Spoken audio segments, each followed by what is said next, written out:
Welcome to Tech Talk Tuesday. Volume 2. Hey, ho, look, I did it 2 weeks on the trot. Some of the things that popped up in my feed today, this morning. So, the first one, Shadow IT. Don't know if you've ever heard of it, but it's a trending term that's popping up a lot now. Generally speaking, it means it's all the things that happen in your tech life that either your IT company or yourself are completely unaware of what's happening. So the really basic concept of that would be, for instance, you've added your email onto a phone that your IT provider isn't aware of, and that device then becomes something that has and that can have an effect on your tech, but that no one's have any control over any devices. So loads of shadow IT talk coming up. We're just because there's just so many things that exist on in your IT life now that no one really knows exists. It's a big part of business, a big part of what we do, making sure that all those things are detected, and at least we can do the best we can do to know that they exist. Um, okay, on topic here, England game at the weekend, VAR. Did the ball hit the wire or not? Did tech get involved with England scoring a goal? Now, not a massive football fan. Absolutely much rather sit there and watch Formula One, where again VAR still gets involved. But is tech getting too involved in the sport and kind of in decision making? I've seen a lot with Wimbledon at the weekend as well, where humans are being removed from the decision making process. People would like to say that the human is still in it because it makes the final decision, but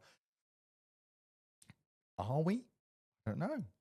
Is tech making the decision and we're just validating it, or are we reading what's happening and making our own choices? Okay, I'll ask you the question. Do you think tech's getting too involved in sport? Replaceable batteries. So this is a bit of an odd one. So European Union is stating that your iPhone, your tablet, everything must have a battery that can be replaced. So going back to the old Nokia days, you slide the back off your phone, rip the battery out, put a new battery in, and your whole thing's got a new life. That's what they want. Don't want you throwing away your old tech when it's perfectly serviceable just because the battery has degraded. Is it a good thing? Is it a bad thing? Personally, I think it's great. I love things to be more repairable.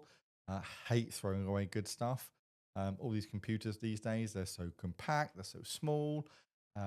You can't rip them apart and stick more RAM in them, place a hard drive and things go wrong. Put new thermal paste on a heatsink to make it work better, is what we used to do in the past when we used to service computers. So personally, I think it's good. But again, I ask your opinion. Do you think having devices that are more replaceable a better thing or a bad thing? We've all got used to really thin iPhones these days, and Samsung devices, replaceable batteries will make them bigger. Um, Loads of people selling AI courses.